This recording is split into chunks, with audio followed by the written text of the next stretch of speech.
everyone, and welcome back to my channel. If you are new, welcome. My name is Janelle and I do all things budgeting. I include work week lunches, grocery hauls, and meal planning.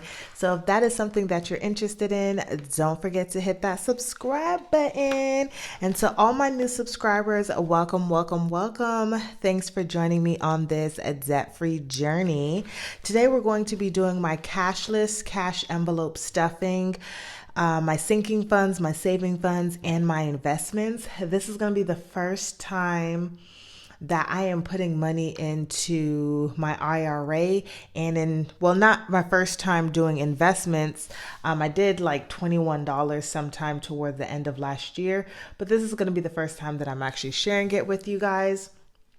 So I have three bank accounts. I have Wells Fargo, Capital One, and Smart Financial, which is a credit union located here in Texas. So Wells Fargo is my main account and I get paid through that account. And then I use my Capital One checking and savings account for my cash envelopes that goes into my checking part, and then my sinking funds, they all stay in that savings account, so they're all just huddled up in there, and then I track them separately. And then my emergency fund goes into my Smart Financial account that I share with my partner. So we are going to go right on into this and budget out all of my cash envelopes. Now, also with this, I use a app called the Good Budget app, and I track all of my expenses electronically or digitally. So this is how it looks. So this is actually just showing you guys what's in my envelopes currently. So we are going to go ahead and fill them up with some money.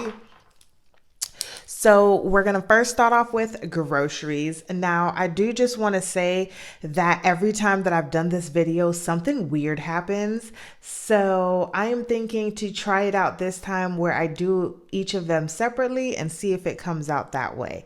So we're going to start off with groceries, and actually, no, it is not going to work out the way that I want it to work out. So just kidding. So we're going to go to envelopes, and we are actually going to do, is it transactions or is it accounts?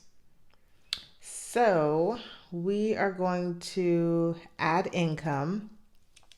And the total amount that I plan on putting in this time around is going to be $210.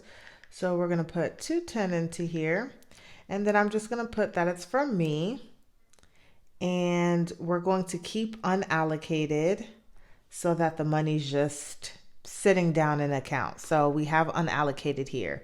So we're going to go for groceries. I am budgeting $80, and I'm also putting $80 in there. So we are going to go here. We're going to go fill from allocated, and we're going to go to groceries, and we're going to add our budgeted amounts of $80. So you'll see here that before was 71 cents. My new balance is 80.71. Then we are going to go to gas, and I am budgeting $40 for gas. So we're going to add the budgeted amount of $40, and that's going to put $40 into that account. Then we are going to go to household, and for household, I have budgeted $20, and I am going to go ahead and add $20. Now, normally it should be at 25. So since I'm not doing 25, I'm going to add a specific amount, and that specific amount will be $20. And shout out to a subscriber who saw me messing around with this the last time, and she pointed it out. So now I know better. So this shows my new balance here. And then personal, I am budgeting $50, and I am putting $50 in there. So we're going to add the budget amount of 50.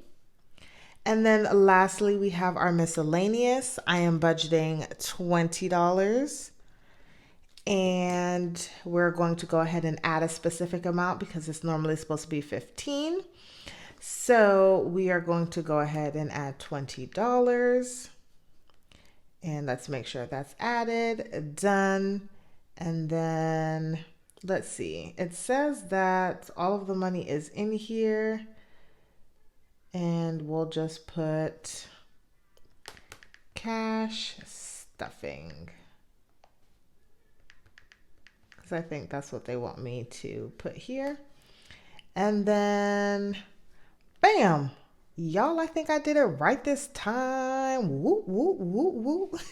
So all of my envelopes are full, and now for the next 2 weeks, I can go ahead and use whatever money I'm using and go ahead and document it here. One of the good things that I like about this Good Budget app, you guys, it's not sponsored or anything, like I just really like using it, is that you can use it interchangeably. So I don't carry my iPad with me. I have it on my phone as well too. So whatever I do on my phone, it updates onto my iPad and vice versa. We always have our phones on us, so it's so much easier for me every time I swipe my Capital One debit card that if I use $20 in groceries, I can just go into the app and just click on groceries and put my expense and where I spent it, and boom, I'm good and I'm done. And the good thing is that you guys can see from how far I've been using it. So November the 12th, and you can just kind of see all of the transactions. So I really do love using this app,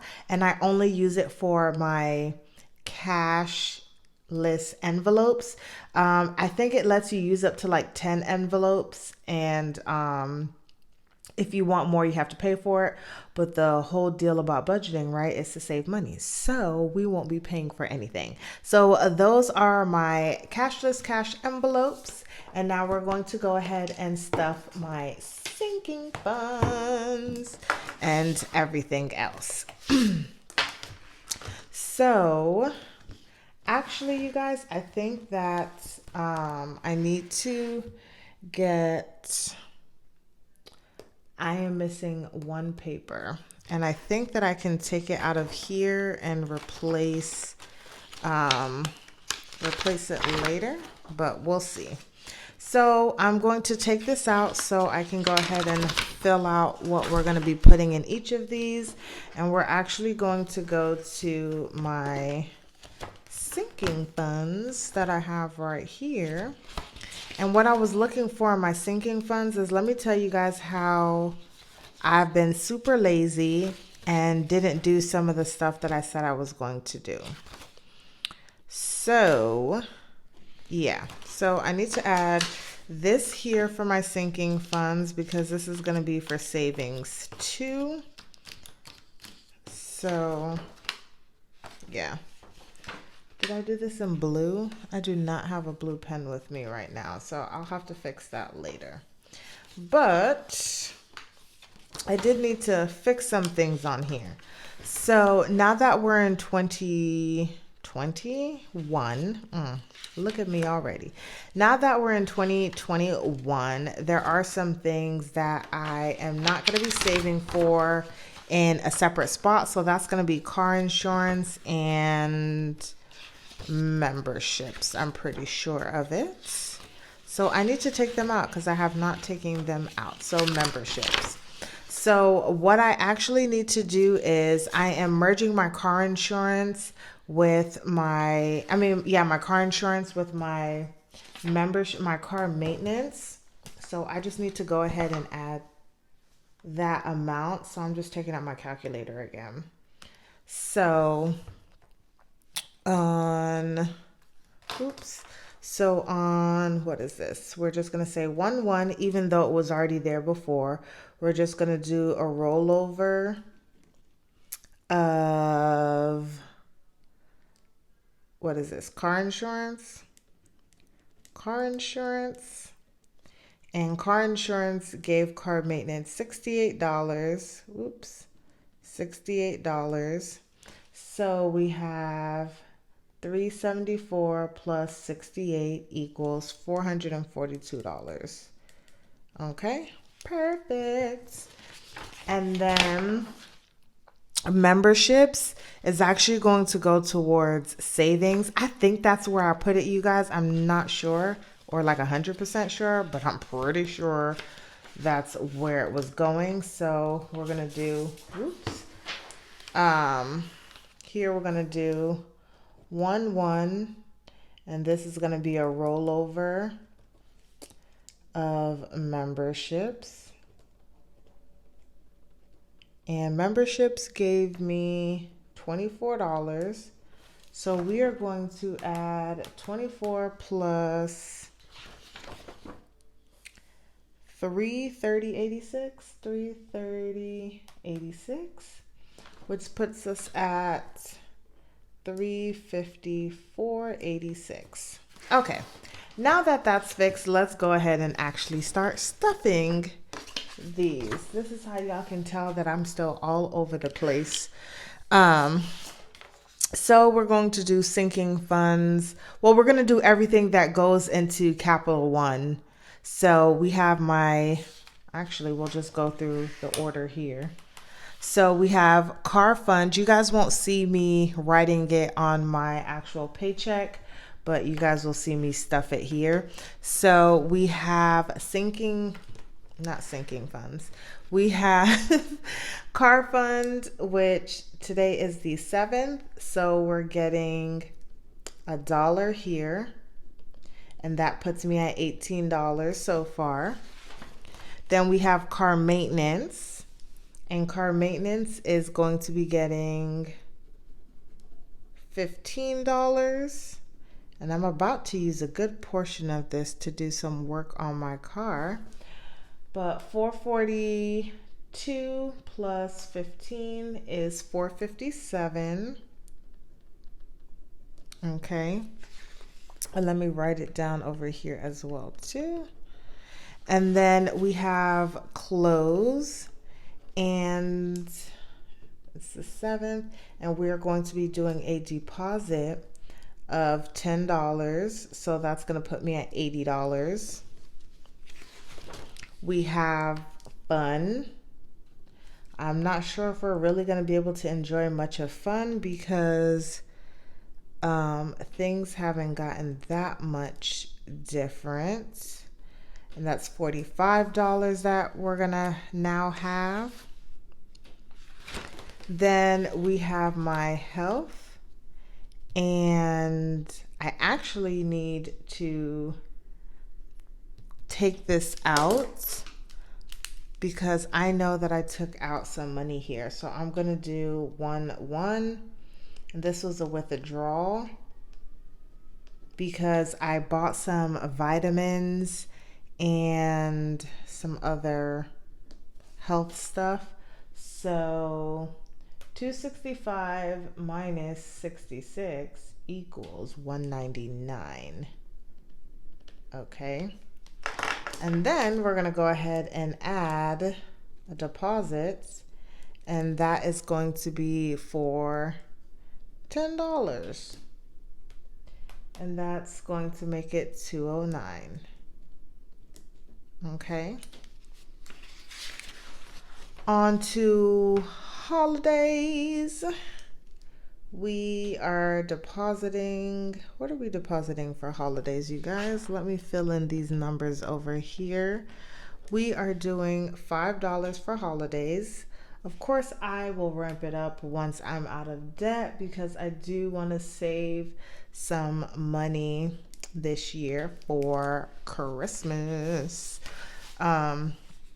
So we are at home and we are budgeting $10. Now, this home budget's going to be used very weirdly for a little bit, but with this, we bought furniture that we of course have to pay back. So I'm going to be using my home fund to pay that minimum monthly payment each month. So it doesn't have to necessarily come out of my actual paycheck budget each week or every 2 weeks.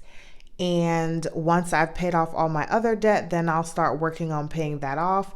But we got the furniture for no interest for 60 months, which is 5 years. So I won't be receiving any interest. So this is why it's not part of like my immediate like debt payoff plan or anything like that. And I was also waiting to get an actual statement in the mail, which I just got like a day or two ago. So that's how that home fund is going to work out. And we'll just see, because I'll also want to spend money out of it. So we'll see how that works. And then we have my 30th birthday, which is getting $5. And I'm just a little bit skeptical about if I'm even going to be able to do what I want to do for my birthday, because of the uncertainty on how things are going. And then we have my emergency funds, and this is going to go in, this is on the 7th. Oops. And this goes into my Smart Financial account. We're going to do a deposit, and that's going to be for $5. Y'all see my little 3-cent interest rate that they gave me? Oh, it kills me. 351.37 plus 5 is going to be 356.37. But it's better than nothing, right? So let me fill that in. And then we have my regular savings, and my regular savings is going to get $15. So we're going to put 15 here, and then we're going to do 354. Let me open back up my calculator again. Here we go. 354 plus 15 is going to be 369. And then this one I just need to add, but I am going to leave it. I'm pretty sure it was like 1512. I'm going to leave like 2 bars right here, because I don't remember what the starting balance was. And I'm not even sure where I put my little cheat sheet for that. But I want to say it was like 1512, and then $1 rolled over from my checking. And so we're going to do 17 here. And we are adding a deposit of $5. And this second savings account is in my Wells Fargo savings. So I just want to be able to have a little bit of savings in that account, and then I'll stop saving. But I just want my bank to see that I can save money and that I know what the heck I'm doing. So, yeah. So that is everything for my savings and sinking funds. So we had 15 here, we had 5 here. So we did do 25. We did do 210 for our cash. And then now we have my IRA, my Robinhood, and my Acorns. And you guys won't see me actually put this money in there, but I did already transfer everything. It takes a couple of days to come out. So everything did stay the same at $81. So far, so good. We are on budget. We have made our first actual payment into our investments and our IRA for the month of January. So excited to start getting my retirement funds together, because I keep putting it off, and now I am well behind. So it's time to start catching up. But this was my cashless cash envelope stuffing and sinking funds and putting money towards my investments. If you guys like this video, go ahead and give it a big thumbs up, comment down below, and don't forget to subscribe. And I'll see you guys in the next one.